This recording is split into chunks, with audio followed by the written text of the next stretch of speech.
I think my accountant tells me that I was born a servant, and so it's easy for me. It's easy for me to help. I was a big brother. I had an older brother who was deaf, and he was brilliant and a great athlete, but he was deaf. So a sector of the world he didn't have access to, you know. So I was his ears for a very long time, and he taught me how to fight and defend myself. And just a brilliant person, man. Just an artist and everything. And I just took a lot of cues from my older brother. Now, when you talk about serving people, I think that a life lived well is a life of service. I say this all the time, like my blessings have come from, I didn't aspire to be in this industry. Right.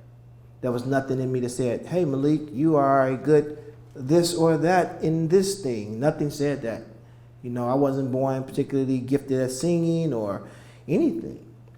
But what I was able to do was see where there was a need and kind of fill that need. And that happens when you feel self-worth. You feel that you can offer something.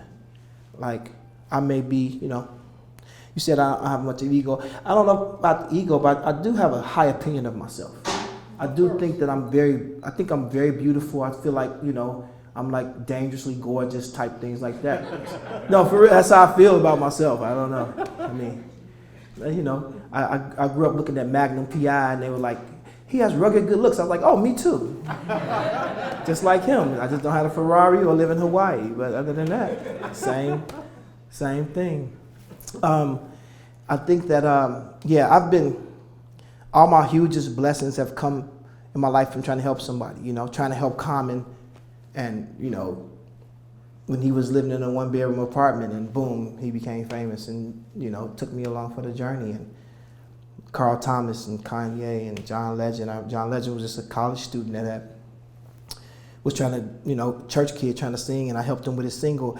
All these little things that won't cost you much at all as far as time or resources. Time is a resource, but other resources. And then it's a seed and you plant it. And sometimes it grows, sometimes it doesn't. So, not only have I helped, Vic Mensa and Chance the Rapper, but I've helped 500 other people that didn't become Vic Mensa or Chance the Rapper or Kanye West or Twista, One thing I'll tell you, and I say this all the time, when we're doing these philanthropic efforts and we're activists and, and I'm in Standing Rock, or if I'm, in Flint, Michigan, and I'm addressing the issue head on, because I don't like people being unfair to other people, and that's, obviously, it has an equality is part of Islam, and we strive for that, humans, we have our own issues and our own idiosyncrasies that might separate us from the nur of Islam, but nevertheless, it's there, and those tenets are real, and they are invisible because you have to live them. You can't show me where kindness is. You can show me the act of kindness. You can't show me where patience is. It's not tangible. It's not in this dimension. It's not spatial. It's temporal. So when we pray, when we make salat and we make dua and we say, I want to be more patient, you don't have something that comes down, from heaven. The swift angel of Jibril doesn't bring you patience, like, here, take this patience. You're like, oh, this is it. You open up and read a scroll. No. What happens is you're in traffic and somebody's blowing their horn at you and you're like, yeah, oh, damn, just failed my own test that I asked for. I asked for that test. I want to have more faith. You don't just feel faithful all of a sudden. No, something happens. You have to have faith in that's going to turn out the right way if you do the steps. So I caution people all the time to look for those signs inside of you, the things you ask for. When you're out feeding the homeless or something like that, let's imagine that scenario. You're feeding the homeless. And they may say if it's 100 people that's homeless and it's 10 people feeding them. Think about that scenario. Who has the most food out of everybody out there? The person serving. Always going to have the most. The servant always has the most because that's their job. They chose that. So the natural order of things is to bring this food to the servant, and he becomes more efficient at serving.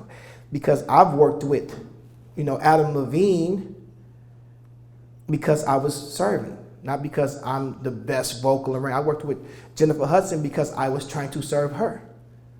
And I mean, literally intentionally, like, let me help you do this thing. And then I'm like, oh, that was a really big thing that happened. And now this happens in the publishing and the TV and the radio. Oh, and it's not going into doing that. It's going into it saying, let me give you something.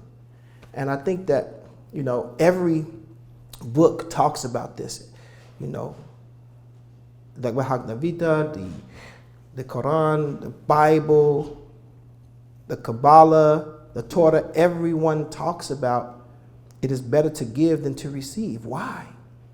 Why is it better? Because you first receive. The first step of that equation you receive in order to give. Technology has been hidden from us as humans. You have to first have it to give. So, that. The Persian poet Saadi says that service is the highest form of prayer.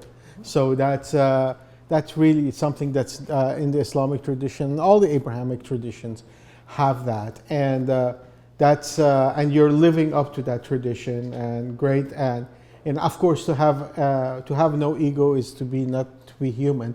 To have some ego is a part of the human condition. But to know when to subsume it and when to put it down in the interest of serving somebody or in the humanity, that's where that's what a truly responsible human being knows the timing for that.